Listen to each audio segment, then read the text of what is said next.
Tout le monde, donc c'est ma première vidéo qui aura pour but de vous guider, de vous aider dans la construction d'un terrarium en bois.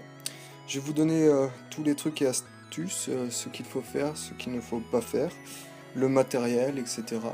Donc ce sera plus un guide qu'un tuto pas à pas, car mon terrarium est déjà fait et j'ai pas besoin d'en faire un autre pour le moment.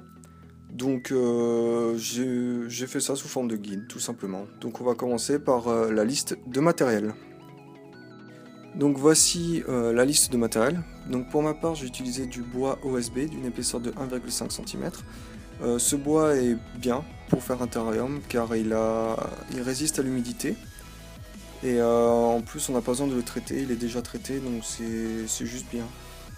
Par contre, si vous voulez faire un terrarium tropical humide, il faudra mieux mettre du vernis après, mais j'y reviendrai.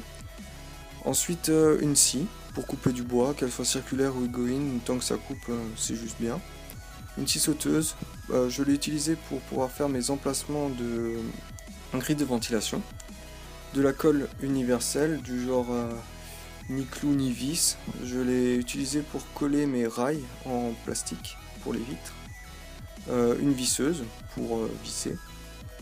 Des mèches bois ou scie cloche. Donc ça j'ai utilisé pour pouvoir passer mes câbles pour les luminaires, pour le néon et la lampe chauffante. Et si jamais vous mettez des câbles chauffants aussi, enfin bref. Ensuite on a des vis spéciales bois et de préférence anti-fendage pour éviter de casser le bois, de fendre le bois, c'est quand même mieux.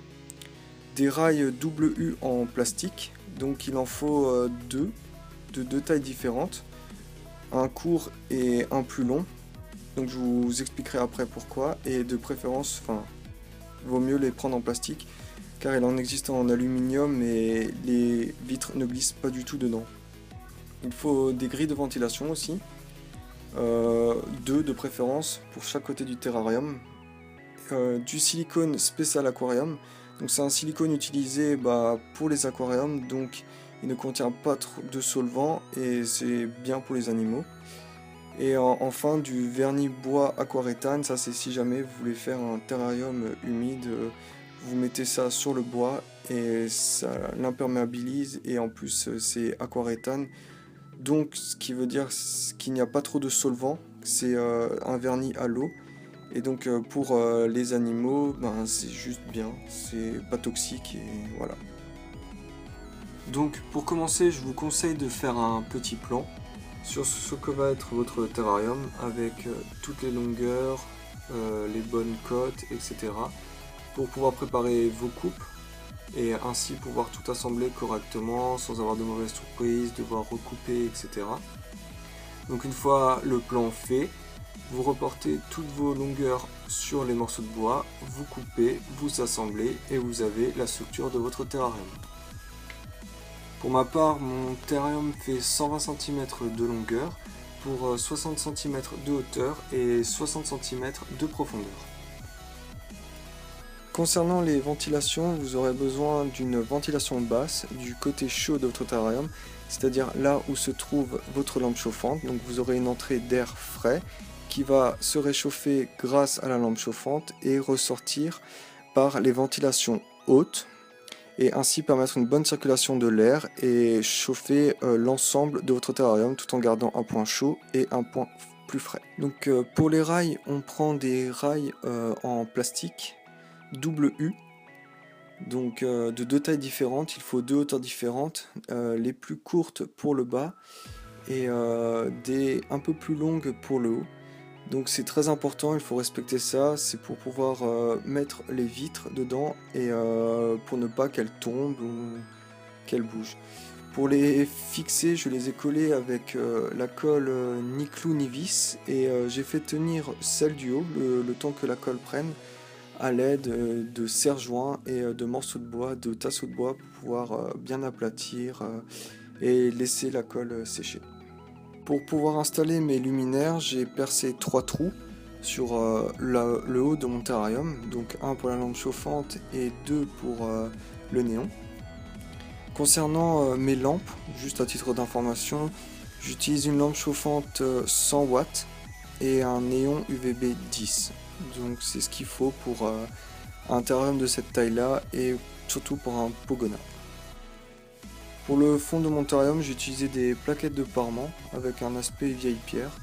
Donc c'est à la fois esthétique et très rapide à installer. Il y a juste des bandes collantes derrière à coller sur votre bois directement.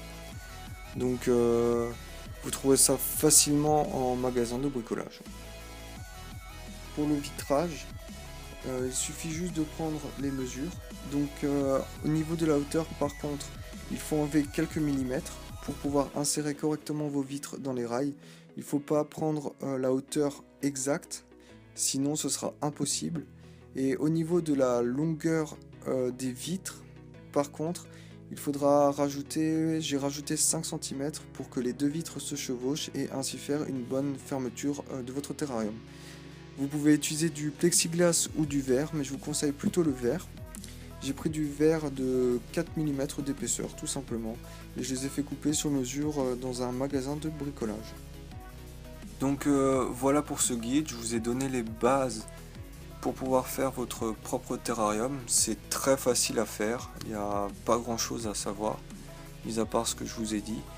Après il suffit d'avoir le matériel adéquat et surtout l'envie de le faire, la motivation, mais ça reste très simple à faire. Si vous avez la moindre question, n'hésitez pas à la laisser dans les commentaires, je tâcherai d'y répondre. Dans un prochain tutoriel, je vous apprendrai comment faire un fond comme celui-ci. Surtout n'hésitez pas à vous abonner si cette vidéo vous a plu, si vous voulez être au courant des prochaines sorties de vidéos. En attendant, je vous souhaite une bonne journée et surtout bon bricolage. Salut!